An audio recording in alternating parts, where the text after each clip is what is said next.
Hello friends, my name is Kavaldeep Singh and today I will tell you the difference between uh, between Goa and Phuket. First I will show you one.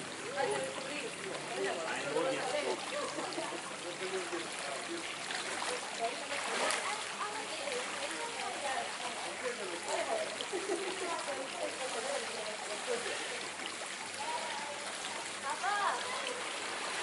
करो करो करो आओ बेटा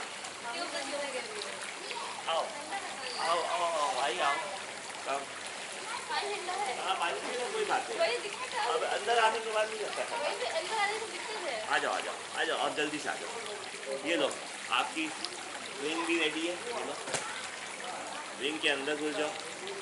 अब मैं आपसे discuss ये करूँगा कि क्यों लोग अपने गोवा को छोड़ के यहाँ इतनी दूर फुकेट आ रहे हैं, थाईलैंड जहाँ पे आपको खाना भी अपनी मर्ज़ी का नहीं मिलेगा, जहाँ पे आपको जैसे अगर मैंने कल आलू का पराठा मंगाया, आलू का पराठा इतना हार्ड और इतना मतलब उसमें आलू कम, जैसे हमारा सॉफ्ट पराठा होता है वो सब नहीं है यहाँ पर।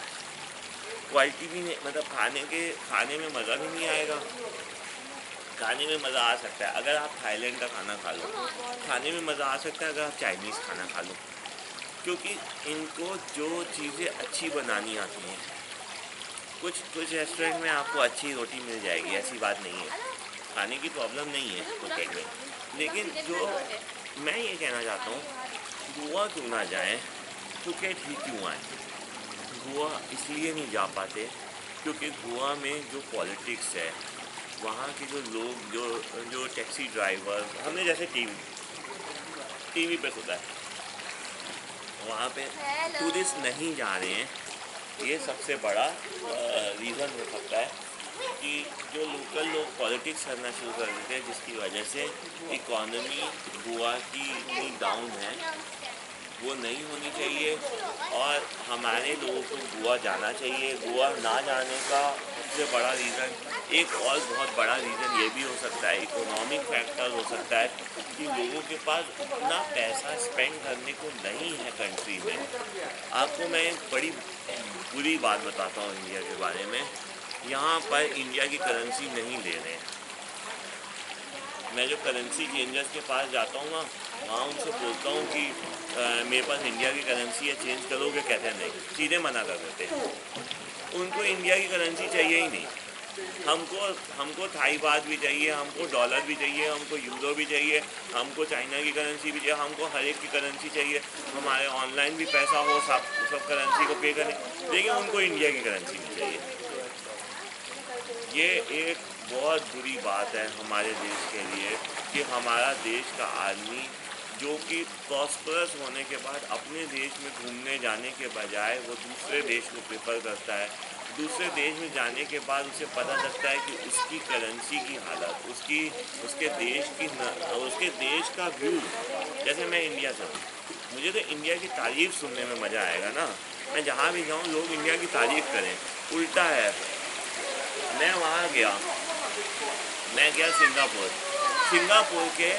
सिंगापुर के पुलिस वाले ने मुझे रोका।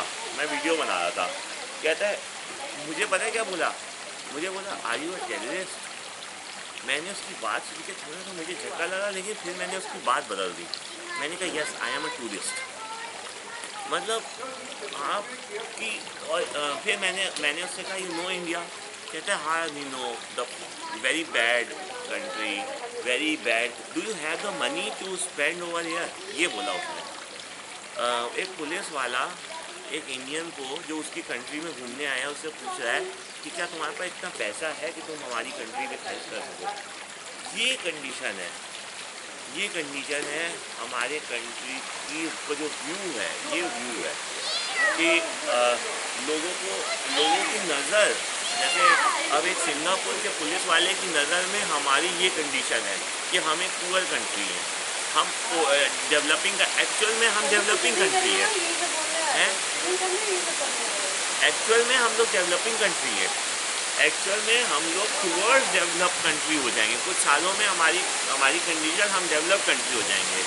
लेकिन इसके बावजूद कि हम डेवलपिंग कंट्री हैं, अभी बारिश हो रही है बंद रहता है।